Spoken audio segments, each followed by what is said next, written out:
జై భీమ్. నా పేరు కాటి మార్కు. బహుజన సమాజ్ పార్టీ చీరాల నియోజకవర్గ ఇన్ఛార్జిగా పనిచేస్తున్నాను. గత అసెంబ్లీ ఎన్నికల్లో బీఎస్పీ పార్టీ తరపున చీరాల నియోజకవర్గానికి పోటీ చేసి ఉన్నాను. నేను బీఎస్పీని ఎందుకు ఎన్నుకున్నానంటే, బహుజన సమాజ్ పార్టీ మాత్రమే బహుజనుల యొక్క రాజ్యాధికారం కోసం పనిచేస్తున్న పార్టీ. బహుజనుల రాజ్యాధికారం ఎందుకు కావాలి అనే దాని మీద మనం విశ్లేషించుకుంటే, ముందు అంబేద్కర్ గురించి మనం తెలుసుకోవాల్సిన అవసరం ఉంది. అంబేద్కర్ రాజ్యాధికారం మాస్టర్ కీ. అది మీరు సాధించుకున్నప్పుడు మాత్రమే మీ జీవితాలు బాగుపడతాయి. మరి ముఖ్యంగా ఈ బహుజనులు అనేవాళ్ళు ఆర్థికంగా, రాజకీయంగా, సామాజికంగా వివక్షకు గురయ్యి చాలా అణగారిపోయే పరిస్థితిలో ఉన్నారు. వీళ్ళు మరలా అందరితో సమానంగా జీవించాలంటే తప్పనిసరిగా వీళ్ళకి రాజ్యాధికారం కావాలని అంబేద్కర్ భావించి, ఆ విధంగా ఆ అవసరాలని తీర్చుకునే విధంగా వీళ్ళని పైకి తీసుకొచ్చే విధంగా మన రాజ్యాంగాన్ని రూపకల్పన చేసి అందరి చేత ఆమోదింపజేసి నేడు రాజ్యాంగాన్ని అమలు చేసే విధంగా సహాయపడ్డాడు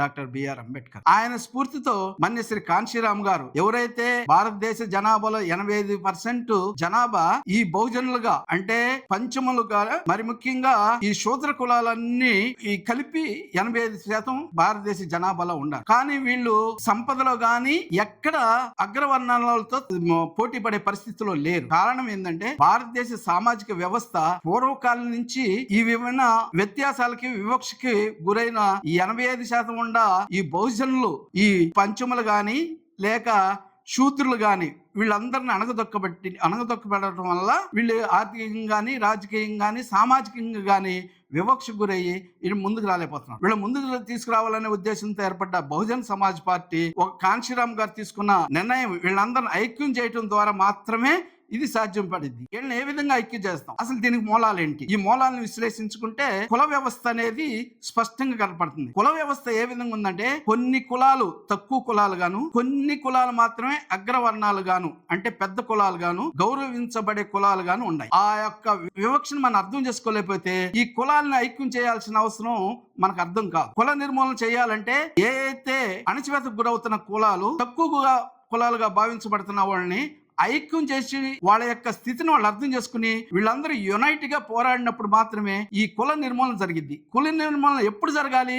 ఈ యొక్క అణగారిన కులాలు, తక్కువగా భావించబడుతున్న కులాలన్నీ ఆర్థికంగా, రాజకీయంగా, సామాజికంగా అభివృద్ధి చెందినప్పుడు మాత్రమే ఆ కుల నిర్మూలన జరగాలి. అందుకోసమే అంబేద్కర్ ఈ కులాలన్నింటినీ ఏకం చేయటం కోసం, ఈ కులాలకి ఒక రాజకీయ చైతన్యం తీసుకురావడం కోసం వీళ్ళకి రాజ్యాంగంలో ప్రత్యేకమైన ఒక అధికారాలను చేర్చి వీళ్ళకి ప్రత్యేకమైన సౌకర్యాలు కల్పించడానికి మూలమయ్యాడు. ఆ దాన్నే తీసుకున్న కాంశీరామ్ గారు బహుజన్ సమాజ్ పార్టీని ఏర్పాటు చేసి, ఈ బహుజన్ సమాజ్ పార్టీ పట్ల బహుజనులు అనబడుతున్న 85 మందిని ఒకటి చేస్తే వీళ్ళే రాజ్యాధికారంకి వస్తారు. వీళ్ళు రాజ్యాధికారంకి వచ్చినప్పుడు వీళ్ళకున్న వివక్షను వీళ్ళే తీసేసుకుంటారు. అందరితో సమానంగా అభివృద్ధి చెందినప్పుడు మాత్రం ఈ వివక్షలో నుంచి బయటపడ్డప్పుడు వీళ్ళే ఈ కుల వ్యవస్థను నిర్మూలించి అందరు సమానంగా జీవిస్తారన్న ఉద్దేశంతో ఏర్పాటు చేయబడ్డ పార్టీ బహుజన్ సమాజ్ పార్టీ. అయితే బహుజన్ సమాజ్ పార్టీ కులగణన తీసుకుంది. కులగణన ఎందుకు తీసుకుందంటే, ఏ కులాలు వాళ్ళు ఎంతమంది ఉండారు, వాళ్ళ ఆర్థిక స్థితిగతులు ఏంటి,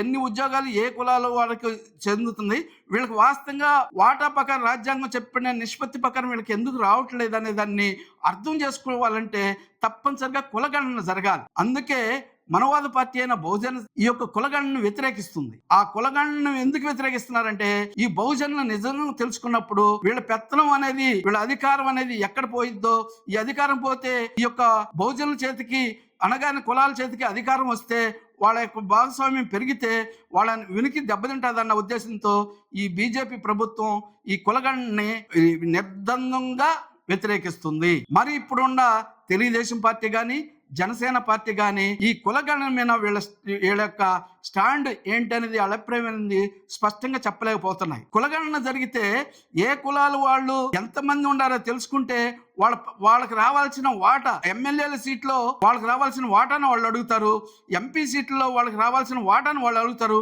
వీళ్ళు ఐక్యంగా అయినప్పుడు వీళ్ళ వాటాను వీళ్ళు సాధించుకుంటారు. కాబట్టి అది చేసుకుంటే అగ్రవర్ణాల వాళ్ళకి నష్టం జరిగిద్దన్న ఉద్దేశంతో, వాళ్ళ పెత్తనం ఎక్కడ పోతుందన్న ఉద్దేశంతో దానికి అడ్డుకాలు వేస్తున్నారు.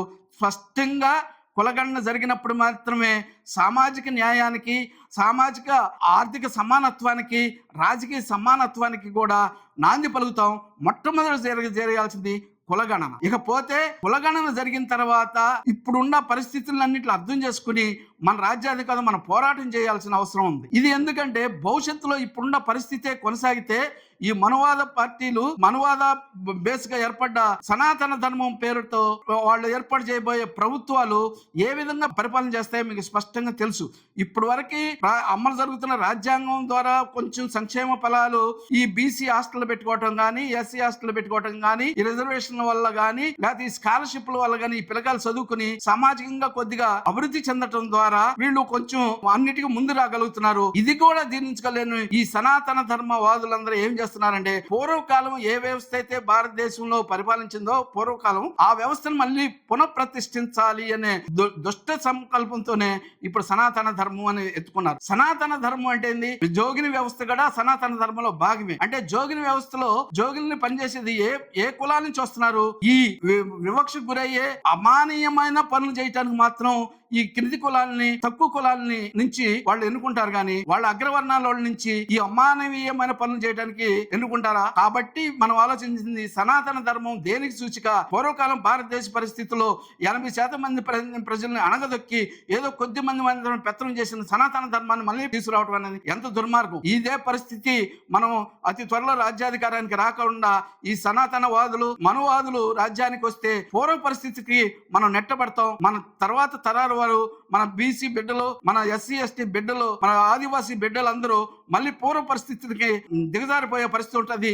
ఇప్పుడున్న వ్యత్యాసాలు ఏవైతే ఉన్నాయో రాజ్యాధికారం దూరంగా ఉండటం వల్ల కానీ, మన ఆర్థికంగా మనం కిందికి ఉండటం వల్ల కానీ, అదేవిధంగా సామాజికంగా తక్కువ చూపు చూడటం వల్ల కానీ అనుభవించే బాధ అనేది మన బిడ్డలకి చెందకూడదంటే మనం తప్పనిసరిగా రాజ్యాధికారానికి రావాల్సిన అవసరం ఉంది.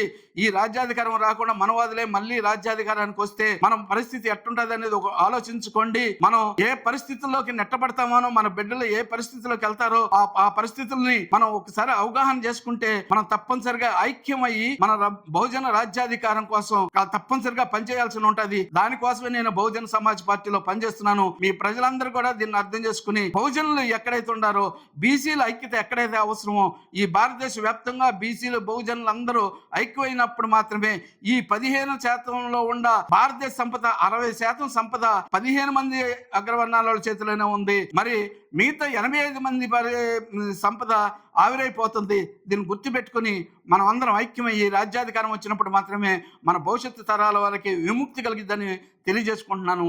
జై భీమ్, జై భారత్.